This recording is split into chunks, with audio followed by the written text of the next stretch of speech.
Hi friends, எல்லாருக்கும் வணக்கம். ஒரு வித்தியாசமான லொக்கேஷனில் உங்களை மீட் பண்ணுறது எனக்கு ரொம்ப ஹாப்பி. இப்போ நம்ம என்ன பண்ண போகிறோம் அப்படின்னா, கார் டிரைவிங் சீரீஸ் தான் ஸ்டார்ட் பண்ணலாம் அப்படின்னு பிளான் பண்ணியிருக்கேன். நம்ம சேனலில் நிறைய two wheeler driving tips, tricks இதெல்லாமே நான் சொல்லியிருக்கிறேன். நிறைய பேர் வந்து கார் டிரைவிங்கும் எப்படி பண்ணுறது, அதுக்கான டுட்டோரியலும் போடுங்க அப்படின்ற மாதிரி நிறைய சப்ஸ்கிரைபர்ஸ்ட்ட இருந்து எனக்கு கமெண்ட்ஸ் வந்துகிட்டே இருந்தது. ஸோ அதனால என்ன பண்ணேன் அப்படின்னா, உமன்ஸ் டே அன்னைக்கு கார் டிரைவிங் கற்றுக்கலாம் அப்படின்னு சொல்லிட்டு ஸ்டார்ட் பண்ணேன். நார்மலாக லேடிஸ் எல்லாத்துக்குமே கார் டிரைவ் பண்ணுறது அப்படின்றது வந்து ரொம்ப கஷ்டமான விஷயம் அப்படின்ற மாதிரி யோசிப்பாங்க. ஏன்னா நானும் வந்து டிரைவிங் கிளாஸ் போகும்போது அப்படி தான் யோசித்தேன். பட் டூ வீலரை விட காருக்குள்ளே உட்காந்துருக்கும் போது ரொம்ப சேஃபாகவே நீங்கள் வந்து ஃபீல் பண்ணலாம். அதனால் கார் டிரைவிங் அப்படின்றது ரொம்ப ரொம்ப ரொம்ப லேடிஸை பொறுத்தளவுக்கு ரொம்ப சேஃபான ஒரு டிரைவிங்னே நம்ம சொல்லலாம். ஸோ நல்லா கற்றுக்கிட்டீங்க அப்படின்னா காரை ஈஸியாக வந்து நீங்கள் ட்ரைவ் பண்ணிடலாம். டிரைவிங் கிளாஸில் கற்றுக்கிட்டதோடு விடாமல் என்னோடய ஓன் வெஹிக்கிள் வச்சும் அவங்க என்னெல்லாம் சொல்லி கொடுத்தாங்களோ அது எல்லாத்தையுமே நான் வந்து டெஸ்ட் பண்ணிவிட்டு இன்னும் எக்ஸ்ட்ராவாகவே கற்றுட்ருக்கேன். ஸோ அது என்னெல்லாம் நான் கற்றுக்கிட்டேன் அப்படின்றது எல்லாத்தையுமே இந்த வீடியோஸில் நான் சொல்ல போகிறேன். இந்த வீடியோவில் நம்ம பேசிக்காக இருக்கக்கூடிய விஷயங்கள், அதாவது காரில் என்னெல்லாம் கண்ட்ரோல்ஸ் இருக்குது, அதுக்கப்புறம் அந்த கண்ட்ரோல்ஸ்லாம் எப்படி யூஸ் பண்ணுறது, அப்புறம் வந்து ஒரு வண்டியை நம்ம ஸ்டார்ட் பண்ண போகிறோம் அப்படின்னா அதுக்கு முன்னாடி என்னெல்லாம் விஷயங்கள் நம்ம செய்யணும் அப்படின்றதான் நம்ம இந்த வீடியோவில் பார்க்க போகிறோம். இந்த கார் டிரைவிங் சீரீஸை கண்டினியூஸாக வாட்ச் பண்ணுங்கள். இந்த சீரீஸ் நீங்கள் வாட்ச் பண்ணிங்க அப்படின்னா ரொம்ப தைரியமாகவே நீங்கள் கார் டிரைவிங்கை ஸ்டார்ட் பண்ணிடுவீங்க. நான் தெரிஞ்சுக்கிட்ட விஷயங்கள், நான் கற்றுக்கிட்ட விஷயங்களை தான் நான் இந்த வீடியோவில் நான் வந்து உங்களுக்கு காமிக்க போகிறேன். இந்த கார் சீரீஸ் கண்டிப்பாக உங்களுக்கு யூஸ்ஃபுல்லான ஒரு சீரீஸாக தான் இருக்கும். சப்ஸ்கிரைப் பண்ணாதவங்க சப்ஸ்கிரைப் பண்ணி வச்சுக்கோங்க. வித்தவுட் டிலே வாங்க வீடியோ உள்ள போகலாம். டூ வீலர் ட்ரைவ் பண்ணுறதுக்கான டிப்ஸு, ட்ரிக்ஸ் எல்லாம் வந்து நிறைய நம்ம சேனலில் நான் சொல்லியிருக்கிறேன். டூ வீலர் ட்ரைவ் பண்ணணும்னு வச்சுக்கோங்களேன், மேக்ஸிமம் நமக்கு கையில் தான் கண்ட்ரோல் இருக்க மாதிரி இருக்கும். பட் காரை பொறுத்தளவுக்கு பார்த்தீங்க அப்படின்னா 75% சொல்லிக்கலாம். அதாவது காலில் 75% கண்ட்ரோல் இருக்கும், கையில் வந்து 25% கண்ட்ரோல் இருக்கும். ஸோ அந்த கண்ட்ரோல்ஸ்லாம் என்னெல்லாம் அப்படின்றத முதல்ல நம்ம பார்த்துடலாம். இங்கே பார்த்தீங்கன்னா 3 பெட்டல்ஸ் இருக்குது. ஃபஸ்ட்டு ஒன்று என்ன அப்படின்னு பார்த்தீங்கன்னா ஆக்சிலேட்டர், சரிங்களா. அடுத்து இருக்கிறது வந்து என்ன அப்படின்னா பிரேக்கு. அதுக்கு அடுத்து இருக்கிறது என்ன அப்படின்னா கிளச்சு. ABC அப்படின்ற பாயிண்டில் ஞாபகம் வச்சுக்கோங்க. இப்போது இந்த 3 விஷயம் பார்த்துட்டோம் இல்லையா, இதெல்லாம் எது எதுக்குன்றதை நான் சொல்லிடுறேன். ஆக்சிலேட்டர் எதுக்காக அப்படின்னா வண்டியை மூவ் பண்ணி கொண்டு போகிறதுக்காக ஆக்சிலேட்டர். ஒரு ஸ்பீடும் நம்ம மாற்றணும். அது எப்படின்றத நம்ம அடுத்ததில் சொல்கிறேன். அடுத்து பிரேக்கு. உங்களுக்கே தெரியும், நார்மலாக பிரேக் அப்படின்றது வண்டியை கண்ட்ரோல் பண்ணுறதுக்காகவும் ஸ்டாப் பண்ணுறதுக்காகவும் நீங்கள் அந்த பிரேக்கை யூஸ் பண்ணிக்கலாம். அடுத்து கிளச் அப்படின்றது என்ன அப்படின்னா வண்டியை ஸ்மூத்தாக மூவ் பண்ணி கொண்டு போகிறதுக்கும் அதுக்கப்புறம் கியர் போடுறதுக்கும் நம்ம வந்து இந்த கிளச்சை யூஸ் பண்ணிக்கலாம். ரைட் சைடில் இருக்கு இல்லையா இந்த ஆக்சிலேட்டர், பிரேக்கு, இது ரெண்டுத்தையும் யூஸ் பண்ணுறதுக்கு நம்ம ரைட் லெக் யூஸ் பண்ணிக்கணும். இந்த கிளச்சை மிதிக்கிறதுக்கு மட்டும்தான் நம்ம லெஃப்ட் லெக்கை யூஸ் பண்ணணும். சரி, இப்போது நார்மலாக இந்த ஆக்சிலேட்டர் வந்து நீங்கள் யூஸ் பண்ணணும் அப்படின்னா ரைட் லெக்கோட இந்த பெருவிரல் இருக்கு இல்லையா, இதை மட்டும் வச்சு யூஸ் பண்ணாலே போதும். அப்போ தான் உங்களுக்கு வண்டி கண்ட்ரோலில் இருக்கிற மாதிரி இருக்கும். அடுத்தது கிளச்சு வந்து யூஸ் பண்ணணும் அப்படின்னா ஃபுல்லாக, அதாவது பாருங்கள், இது மாதிரி 3 விரலாவது அட்லீஸ்ட் வந்து கிளச் மேலே இருக்கிற மாதிரி யூஸ் பண்ணிக்கோங்க. அடுத்தது பிரேக் யூஸ் பண்ணணும் அப்படின்னு வச்சுக்கோங்களேன், மேக்ஸிமம் ஆக்சிலேட்டரில் இருந்த மாதிரியே தான். பட் உங்களுக்கு எந்த லெவலுக்கு கண்ட்ரோல் கிடைக்குமோ அந்த லெவலுக்கு நீங்கள் யூஸ் பண்ணிக்கலாம். இப்போ பாருங்கள், நான் வந்து இந்த 2 விரல் வச்சு நான் இப்படி ப்ரெஸ் பண்ணுறேன். இப்படி ப்ரெஸ் பண்ணும்போது எனக்கு கொஞ்சம் கண்ட்ரோல் இருக்க மாதிரி இருக்குது. அதனால் நான் இது மாதிரி யூஸ் பண்ணிக்கிறேன். ஸோ உங்களுக்கு எது மாதிரி கண்ட்ரோல் கிடைக்குதோ அதுக்கேற்ற மாதிரி யூஸ் பண்ணிக்கலாம். ஆனால் ரைட் லெக் யூஸ் பண்ணி தான் நீங்கள் பிரேக்கை யூஸ் பண்ணணும். ஓகே, கால் வச்சு 3 விஷயம் யூஸ் பண்ணுறோம், கை வச்சு 2 யூஸ் பண்ண போகிறோம். அது என்னன்றதை பார்க்கலாம். ஒன்று வந்து இந்த ஸ்டேரிங்கை கண்ட்ரோல் பண்ணுறது, அடுத்தது வந்து இந்த கியரை வந்து யூஸ் பண்ணுறது. ஸோ கை வச்சு நம்ம இந்த 2 விஷயம் தான் யூஸ் பண்ணணும். கால் வச்சு யூஸ் பண்ணுற அந்த 3 விஷயத்தையும் பார்த்துட்டோம். கை வச்சு யூஸ் பண்ணுறது இந்த 2 தான். சரி, ஓகே. ஸோ இப்போ நார்மலாக ஸ்டேரிங் பிடிக்கிறீங்கன்னு வச்சுக்கோங்களேன், நிறைய பேர் ஒரு ஸ்டைலில் ஓட்டுவாங்க. நான் எந்த ஸ்டைலில் ஓட்டும்போது கம்ஃபர்ட்டாக இருந்தேன் அப்படின்னு பார்த்தீங்கன்னா, ஜஸ்ட்டு இந்த இடது கையை வந்து இந்த இடத்துல வச்சுட்டு வலது கையை வந்து இந்த இடத்துல வச்சுட்டு ஜஸ்ட்டு இப்படி பொசிஷன், அவ்வளோதான். இந்த கை இருக்கு இல்லையா, இதை வந்து நான் எங்கேயுமே மூவ் பண்ண மாட்டேன். என்னோட வலது கையை தான் நான் இப்படின்ற மாதிரி மூவ் பண்ணிக்கிறேன். ஓகேங்களா. அடுத்தது வந்து இந்த கியர் அப்படின்றத பற்றி பார்க்கலாம். இந்த கியர் எதுக்காக அப்படின்னா வண்டி வந்து எந்த லெவல் ஸ்பீடில் போகணுமோ அதுக்கு ஹெல்ப் பண்ணுற ஒரு விஷயம் தான் இந்த கியர். என்னோட வண்டி வந்து I10, அதனால எனக்கு கியர் வந்து இந்த இடத்துலயே இருக்குது. இதே நார்மலாக மற்ற வண்டிலாம் பார்த்தீங்கன்னா இந்த இடத்துல இந்த பொசிஷனில் இருக்கிற மாதிரி இருக்கும். சரிங்களா. இந்த பொசிஷனில் இருக்கிற மாதிரி இருக்கும். அதனால் கன்ஃபியூஸ் ஆகிக்க வேண்டாம். உங்களோட வண்டி எப்படி இருக்கோ அதுக்கேற்ற மாதிரி கற்றுக்கோங்க. இப்போ என்னோடய வண்டியில் வந்து 5 கியர் இருக்குது. இதை பார்த்தீங்கனாலே தெரியும். 1 2 3 4 5 அப்புறம் வந்து ரிவர்ஸ் அப்படின்னு போட்டிருக்கு. ஸோ மொத்தமாக 5 கியரு, அடுத்து ஒன்று வந்து ரிவர்ஸ். சரி, இதில் பார்க்கும்போதே உங்களுக்கே தெரியும், ஒரு டயக்ராமேட்டிக்காக ஒன்று வந்து போட்டிருக்காங்க பாருங்களேன். இப்போ நடுவில் இருக்கு இல்லையா, இதுதான் வந்து நம்மளோட கியர் ராட் இருக்கு இல்லையா, இது ஈஸியாக ஃப்ளோ ஆகக்கூடிய பாத். இந்த கியரை நான் இப்படி மூவ் பண்ணுறேன் பாருங்களேன், ஈஸியாக மூவ் ஆகுதா? இந்த மூவ் ஆகுது இல்லையா, இந்த பாத்து தான் இந்த சென்ட்ரல் லைன். சரிங்களா? இப்போ வண்டி வந்து நியூட்ரலில் இருக்குது அப்படின்னு சொல்லிக்கலாம். எப்பயுமே வண்டி நம்ம ஸ்டார்ட் பண்ணுறதுக்கு முன்னாடி வண்டி வந்து நியூட்ரலில் இருக்குதா அப்படின்றத செக் பண்ணுறதுக்கு இது மாதிரி பண்ணி பார்த்துக்கணும். ஓகேவா? அடுத்தது இப்போ ஃபஸ்ட்டு கியர் போடணும் அப்படின்னா இப்போ வந்து நமக்கு சொல்லியிருந்தாலும் இந்த பாத்தில் இருக்குதுன்னு சொல்லிட்டேன். இப்போ நம்ம ஃபஸ்ட்டு கியர் போடணும் அப்படின்னா நீங்கள் இந்த டிராயிங் பார்த்தாலே தெரிஞ்சுக்கலாம். இப்படி மூவ் பண்ணிவிட்டு மேலே தூக்கணும். சரிங்களா? இப்போ நான் என்ன பண்ணி பாருங்கள், இப்படி மூவ் பண்ணிவிட்டு இப்படி மேலே தூக்கணும். ஸோ இப்படி தூக்கிட்டேன் அப்படின்னா ஃபஸ்ட்டு கியரில் இருக்குது அப்படின்னு அர்த்தம். சரிங்களா? இப்போ அடுத்தது செகண்ட் கியர் போடணும் அப்படின்னா ஃபஸ்ட்டு கியரை இப்படி தள்ளிட்டு இப்படி கீழே இறக்கிட்டேன் அப்படின்னா செகண்ட் கியர் வந்துருச்சு அப்படின்னு அர்த்தம். இப்போ செகண்ட் கியர்லேருந்து நம்ம நேராக தேர்ட் கியர் போடணும் அப்படின்னு வச்சுக்கோங்களேன். நீங்களே பாருங்கள், நேராக போடுறதுக்கு எந்த பாத்துமே கிடையாது. அப்போ என்ன பண்ணணும் அப்படின்னா செகண்ட் கியர்லேருந்து நியூட்ரல் வந்துருங்க, அதுக்கப்புறம் தேர்ட் கியர் நீங்கள் ஈஸியாக போட்டுக்கலாம். இப்போ செகண்ட் கியரில் இருக்குமா, இப்படி தள்ளிட்டு இப்படி மேலே தூக்கி இப்படி பண்ணிட்டீங்க அப்படின்னா வண்டி வந்து இப்போ நியூட்ரல் ஸ்டேஜில் இருக்குது. இப்போ இங்கே இருந்து மேலே தள்ளினீங்க அப்படின்னா தேர்ட் கியருக்கு போயிடும்.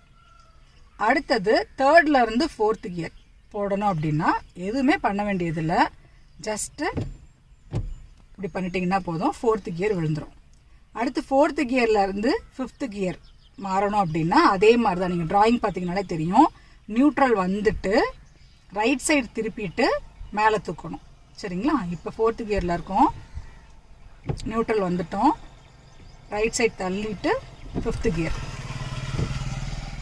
இப்போ ஃபிஃப்த்து கியர் விழுந்துருச்சு. 5 கியர் போட்டு முடிச்சாச்சு. அடுத்தது ரிவர்ஸ் இருக்கு இல்லையா, இது எப்படி போடுறது அப்படின்றத சொல்கிறேன். நார்மலாக நியூட்ரலுக்கு ரைட் சைடு ப்ரெஸ் பண்ணிவிட்டு இப்படி தள்ளினீங்க அப்படின்னா அதுவாகவே நியூட்ரல் விழுந்துடும். இப்போ பார்த்தீங்கன்னா நியூட்ரல் வேலை தான் இருக்குது. சரி, இப்போ ரிவர்ஸ் போடணும் அப்படின்னா ஃபிஃப்த்து கியர் போடுறதுக்கு எப்படி இப்படி தள்ளிட்டு மேலே தள்ளணுமோ அதே மாதிரியே இப்படி தள்ளிட்டு கீழே இறக்குனீங்க அப்படின்னா ரிவர்ஸ் கியர். இந்த டிராயிங் பார்த்தீங்கன்னா தெரிஞ்சிடும் உங்களுக்கு ஈஸியாக. இப்போ இப்படி தள்ளுறேன், அடுத்தது கீழே இறக்குறேன், அவ்வளோதான். இதுதான் வந்து என்னென்னா ரிவர்ஸ் கியர்.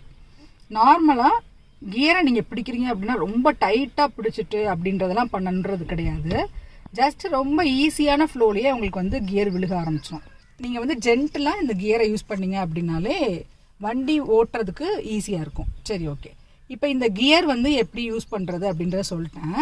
இந்த first gear, second gear, third gear, fourth gear, fifth gear, reverse இதெல்லாம் போடணும் அப்படின்னா முக்கியமான ஒரு விஷயம் நீங்கள் பண்ணணும். அது என்ன அப்படின்னா காலில் பண்ணக்கூடிய விஷயம்னு ஒன்று சொல்லியிருந்தேன் இல்லையா, அந்த கிளச் இருக்கு இல்லையா, அந்த கிளச்சை வந்து நீங்கள் ஃபுல்லாக ப்ரெஸ் பண்ணிட்டு தான் நீங்கள் இந்த கியரை வந்து மாற்றணும், ஒரு கியராகவும்.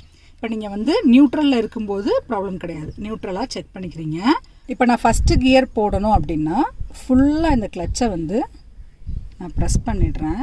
ப்ரெஸ் பண்ணிவிட்டு அதுக்கப்புறமா தான் இங்கே இருக்கக்கூடிய இந்த கியரை நியூட்ரல்லேருந்து ஃபஸ்ட்டு கியருக்கு மாற்றுறேன். ஸோ காரை ஸ்டார்ட் பண்ணணும் அப்படின்னா ரொம்ப பேசிக்கான விஷயம் இதுதான். கிளச்சை ஃபுல்லாக அமுக்கிட்டு நியூட்ரலில் இருக்கக்கூடிய கியரை ஃபஸ்ட்டு கியருக்கு மாற்றி விடணும். சரிங்களா? இதுதான் வந்து பேசிக்காக தெரிஞ்சுக்கக்கூடியது. வண்டியில் ஏறி உட்காந்த உடனே 5 முக்கியமான விஷயம் பண்ணணும். என்னெல்லாம் அப்படின்றத ஒன்றுனா சொல்கிறேன் பாருங்கள். ஃபஸ்ட்டு உட்காந்த உடனே உங்களுக்கு ஏற்ற மாதிரி சீட் இருக்கா அப்படின்றத ஃபஸ்ட்டு அட்ஜஸ்ட் பண்ணிக்கணும். ஏன்னா நீங்கள் அப்படி உட்காரும்போது மட்டும்தான் உங்களால் கரெக்டாக கண்ட்ரோல் கிடைக்கும். அந்த ரீசன்னால தான். அதே மாதிரி கீழே இருக்கக்கூடிய இந்த கிளச்சு, பிரேக்கு, ஆக்சிலேட்டர் அதெல்லாம் கரெக்டாக யூஸ் பண்ணுறதுக்கான சான்ஸும் கிடைக்கும். அதனால ஃபஸ்ட்டு உட்காந்த உடனே சீட்டை அட்ஜஸ்ட் பண்ணணும். எப்படி அட்ஜஸ்ட் பண்ணணும் அப்படின்னா கீழே இந்த இடத்துல பார்த்தீங்கன்னா ஒரு ராடு மாதிரி இருக்கும் பாருங்கள். இந்த இடத்துல ஒரு ராடு மாதிரி இருக்கும். அந்த ராடை இப்படி பிடிச்சிட்டு சீட்டை இப்படி முன்னாடி நகட்டினீங்க அப்படின்னா சீட் முன்னாடி நகண்டுக்கிறோம். இப்போ என்ன ஆகுது அப்படின்னா சீட்டு முன்னாடி வந்துருச்சு இல்லையா, இதனால இப்போ இப்போ வந்து கிளச்சை வந்து நல்லா ப்ரெஸ் பண்ணி பாருங்கள். உங்களால் லாஸ்ட் வரைக்கும் போக முடியுதா அப்படின்னு சொல்லி பாருங்கள். போக முடியுது அப்படின்னா அதோட சீட்டை வந்து அட்ஜஸ்ட் பண்ணுறதை நம்ம ஸ்டாப் பண்ணிக்கலாம். ஓகே, சீட்டை அட்ஜஸ்ட் பண்ணுறீங்க அப்படின்னா நீங்கள் இந்த இடத்துல ஸ்டேரிங்கை பிடிச்சிட்டு தான் சீட்டை அட்ஜஸ்ட் பண்ணணும். ஏன்னா எப்படி மூவ் ஆகுது அப்படின்றது உங்களுக்கு தெரியாது. அதனால ஸ்டேரிங்கை வந்து பிடிச்சிட்டு அதுக்கப்புறம் சீட் அட்ஜஸ்ட்மெண்ட்டாக பண்ணிக்கோங்க. மொத்தம் 3 கண்ணாடி இருக்குது. லெஃப்ட் சைட் கண்ணாடி, ரைட் சைட் கண்ணாடி, அதுக்கப்புறம் இங்கே சென்டரில் ஒரு கண்ணாடி இருக்கும். ஸோ இந்த கண்ணாடிலாம் எதுக்காக அப்படின்னா பேக் சைடில் வரக்கூடிய விஷயங்களை தெரிஞ்சுக்கிறதுக்காக மட்டும்தான். லெஃப்ட் சைடில் இருக்கக்கூடிய ரோட் வியூ தெரிகிறதுக்காக தான் இந்த மிரர் இருக்குது. ரைட் சைடில் இருக்கிறது, ரைட் சைடில் நீங்கள் வந்து வரக்கூடிய வண்டி இதெல்லாம் பார்க்குறதுக்காக, அப்புறம் ரோடெல்லாம் எப்படி இருக்குன்னு பார்க்குறதுக்காக ரைட் சைட் கண்ணாடி. அடுத்து இந்த சென்டரில் இருக்கிறது வந்து நீங்கள் பின்னாடி உங்களுக்கு கரெக்டாக காருக்கு பின்னாடி என்ன இருக்குது அப்படின்றத பார்க்குறதுக்காக தான் இந்த சென்டரில் இருக்கக்கூடிய மிரர் யூஸ் பண்ணுறோம். ஸோ இது எல்லாமே உங்களுக்கு விசிபிளாக இருக்குதா அப்படின்றத மட்டும் ஃபஸ்ட் செக் பண்ணிக்கோங்க. ஓகே, இப்போ 2வது ஸ்டெப் வந்து நம்ம முடிச்சிட்டோம். அடுத்து 3வது ஸ்டெப் என்ன பண்ண போகிறோம் அப்படின்னு பார்த்தீங்கன்னா சீட் பெல்ட் போடணும்.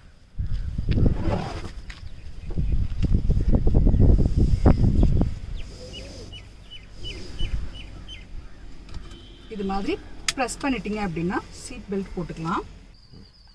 3 ஸ்டெப் கம்ப்ளீட் பண்ணிட்டோம். இப்போ 4வது என்ன பண்ணணும் அப்படின்னா இந்த கியர் இருக்கு இல்லையா, இந்த கியர் வந்து நியூட்ரலில் இருக்கா அப்படின்னு செக் பண்ணணும். நியூட்ரல் அப்படின்றது வந்து நான் ஏற்கனவே சொல்லியிருக்கேன், இது மாதிரி ஃப்ரீயாக மூவ் ஆகுற மாதிரியான ஒரு பொசிஷன் தான். ஸோ இந்த பொசிஷனில் இருக்கான்னு செக் பண்ணிக்கணும்.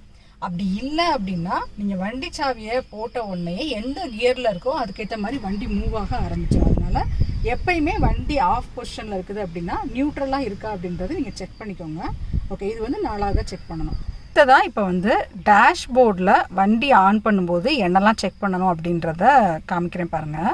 வண்டியை இப்போ நான் ஆன் பண்ணுறேன், ஸ்டார்ட் பண்ணலை, ஜஸ்ட்டு நான் இப்போ ஆன் பண்ணுறேன். ஆன் பண்ண உடனே இங்கே ரெட் கலரில் நிறைய இது தெரியுது பாருங்கள். ஃபஸ்ட்டு வந்து இங்கே பிரேக் அப்படின்னு போட்டிருக்கா. அது வந்து என்னென்னா நான் இன்னும் ஹேண்ட் பிரேக் எடுத்து விடலை. ஸோ தட் இங்கே பிரேக் அப்படின்ற மாதிரி போட்டிருக்கு. அதுக்கடுத்தது வந்து கீழே பெட்ரோல் லெவல் எந்த லெவலில் இருக்குது அப்படின்றத காமிக்குது. அடுத்தது வந்து பேட்ரி இந்த இடத்துல இருக்குது பாருங்களேன், இது வந்து பேட்ரி. அதுக்கடுத்து இருக்குது இல்லையா, இது வந்து டோர் ஓப்பன் ஆகிருக்கு அப்படின்றத நமக்கு சிம்பாலிக்காக சொல்கிற மாதிரி ஒரு விஷயந்தான். அதுக்கடுத்து இது வந்து சீட் பெல்ட் போடலை அப்படின்றது சொல்கிறது. இப்போ நான் சொன்னேன் இல்லையா, இந்த விஷயந்தான் நீங்கள் முக்கியமாக தெரிஞ்சுக்க வேண்டிய விஷயம். இதில் இருக்கக்கூடிய எதுவுமே ரெட் கலரில் இல்லாத மாதிரி ஆகும்போது நீங்கள் வண்டியை ஸ்டார்ட் பண்ணிக்கலாம். இப்போ நான் ஒன்றொன்னையாக நான் வந்து செய்கிறேன் பாருங்கள். இதில் இருக்கக்கூடிய இந்த ரெட் சிம்பிள்ஸ் எல்லாம் உங்களுக்கு மறைஞ்சிரும். ஃபஸ்ட்டு இப்போ நான் வந்து டோரை வந்து க்ளோஸ் பண்ணுறேன். பண்ணோடனே பார்த்தீங்களா இங்கே வந்து அந்த சிம்பிள் வந்து போயிடுச்சு. அடுத்தது வந்து நான் இப்போ சீட் பெல்ட் போட போகிறேன். சீட் பெல்ட் போட்டுட்டேன், உடனே அந்த ரெட் கலர் சிம்பிளும் போயிடுச்சு. அடுத்தது வந்து நான் ஹேண்ட் பிரேக் எடுத்து விட போகிறேன். ஸோ ஹேண்ட் பிரேக் எடுத்து விடுறதுக்கு என்ன பண்ண போகிறேன்னு பாருங்கள். பிரேக்கில் கால் வச்சுட்டேவும், இதுதான் வந்து ஹேண்ட் பிரேக் அப்படின்னு சொல்கிறது. பிரேக்கை வந்து ரிலீஸ் பண்ணணும் அப்படின்னா நம்ம வந்து இதை அப்படி புஷ் பண்ணிவிட்டு ஒரு சவுண்ட் கேட்குது பார்த்தீங்களா. இப்போ இங்கே இப்படி மேலேருந்து ஜஸ்ட் இப்படி கீழே அந்த பட்டனை ப்ரெஸ் பண்ணிக்கிட்டேவும் கீழே வரைக்கும் இறக்கி விட்டுருங்க. இப்போ பார்த்தீங்கன்னா இங்கே பிரேக் அப்படின்ற அந்த சிம்பிள் வந்து உங்களுக்கு இல்லை. இப்போ நான் ஹேண்ட் பிரேக் மறுபடியும் போடுறேன். அப்போ என்ன ஆகுதுன்னு பாருங்கள், பிரேக் அப்படின்றது வந்துருச்சு. ஸோ இப்போ ஹேண்ட் பிரேக்கை நான் அடுத்தது ரிமூவ் பண்ணுறேன். அப்போ இது மாதிரி மறைஞ்சிருது. சரிங்களா? ஸோ இது மாதிரி இந்த டேஷ்போர்டில் எதுவுமே இல்லாத மாதிரி பார்த்துக்கோங்க. அதுக்கு அடுத்தது நீங்கள் வண்டியை ஸ்டார்ட் பண்ணிக்கலாம். இப்போ நான் வண்டியை ஸ்டார்ட் பண்ண உடனேயே டேஷ்போர்டில் இருக்கக்கூடிய எல்லா ரெட் சிம்பிள்ஸுமே மறைஞ்சிருச்சு. ஸோ இப்போ நம்ம வண்டியை ஓட்டுறதுக்கு ஆரம்பிக்கலாம். இது வரைக்கும் நம்ம என்ன பார்த்துருக்கோம் அப்படின்னா, காரில் என்னெல்லாம் பேசிக் கண்ட்ரோல்ஸ் இருக்குது அப்படின்றதையும், காரில் ஏறி உட்காந்த உடனேயே என்னெல்லாம் செக் பண்ணணும் அப்படின்றதையும் தான் நம்ம பார்த்துருக்கோம்.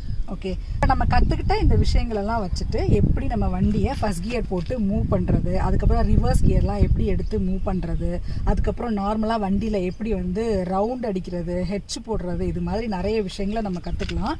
இந்த வீடியோ பார்த்துட்டு உங்களுக்கு ஏதாவது டவுட்ஸ் இருக்குது அப்படின்னா கமெண்ட்ஸில் கேளுங்க. ஏன்னா அப்போ தான் வந்து உங்களோட டவுட்ஸும் வந்து கிளாரிஃபை ஆகிற மாதிரி இருக்கும். அடுத்தடுத்த வீடியோஸ் பார்க்கும்போது உங்களுக்கு எந்த ஒரு கன்ஃபியூஷனுமே இல்லாமல் வீடியோஸ் எல்லாமே உங்களுக்கு பெனிஃபிட்டாக இருக்கிற மாதிரி இருக்கும். அதனால என்ன உங்களுக்கு டவுட்டாக இருந்தாலும் நீங்கள் கமெண்ட்டில் கேளுங்க, நான் உங்களுக்கு ஆன்சர் பண்ணுறேன். இந்த கார் டிரைவிங் சீரிஸ் வந்து கண்டிப்பாக உங்களுக்கு இன்ட்ரெஸ்டிங்காகவும் இன்ஃபர்மேட்டிவாகவும் இருக்கும். அடுத்தடுத்த கார் டிரைவிங் சீரீஸில் நம்ம மீட் பண்ணலாம். அது வரைக்கும் உங்ககிட்ட இருந்து பாய் சொல்லிக்கிறது மேகலா கார்த்திக். பாய்.